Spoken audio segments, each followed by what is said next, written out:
A new Ninja Gaiden game with retro vibes, brutal bosses, and lightning fast combat. But is it worth your cash? Our tale kicks off when legendary ninja Ryu Hayabusa travels to America to honor his late father's wishes. But while he's away, doing the original Ninja Gaiden trilogy, disaster strikes. The barrier separating the human world from the demon realm shatters, unleashing an invasion right on the doorstep of Hayabusa village.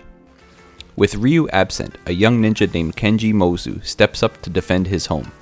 Trained by Ryu himself, Kenji puts up a fierce fight but quickly realizes the odds are overwhelming.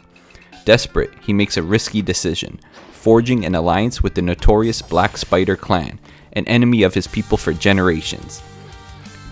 Together, they combine skills and even souls to stand against the looming Demon Lord in a last-ditch effort to save the world from total annihilation.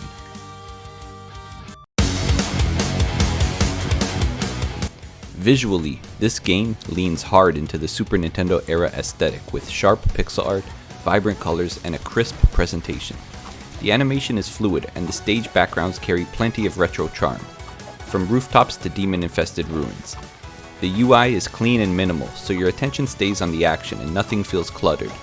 That said, I personally wasn't a big fan of some of the demon designs. Still, if you love that old school pixel look, this game nails it. At its core, this is a fast-paced 2D hack-and-slash side-scroller, inspired by games like Strider and Shinobi. You have two playable characters, each with unique attack patterns and special moves, which adds variety between stages.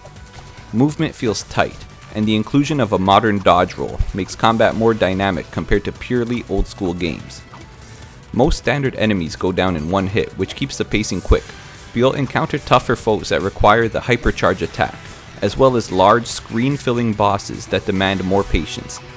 Platforming is spiced up with the guillotine boost, a sorted double jump on enemies and projectiles that keeps traversal interesting.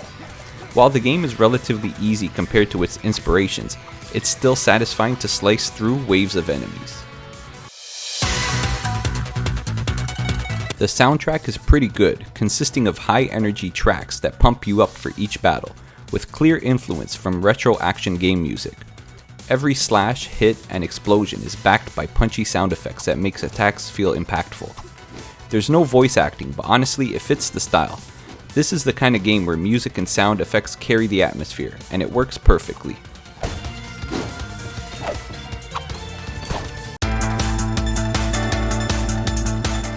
This is a game that's easy to pick up and play, even if you're not a hardcore action gamer.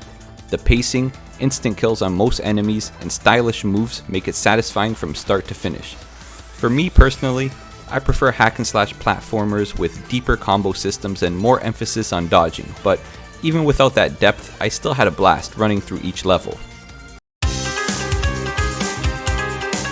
Once you beat each level, you unlock extreme difficulty, which is brutally tough, and channels the energy of the original NES Ninja Gaiden trilogy.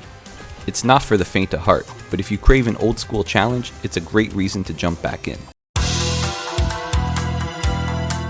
With a runtime of about 5 hours, it's a short but sweet experience.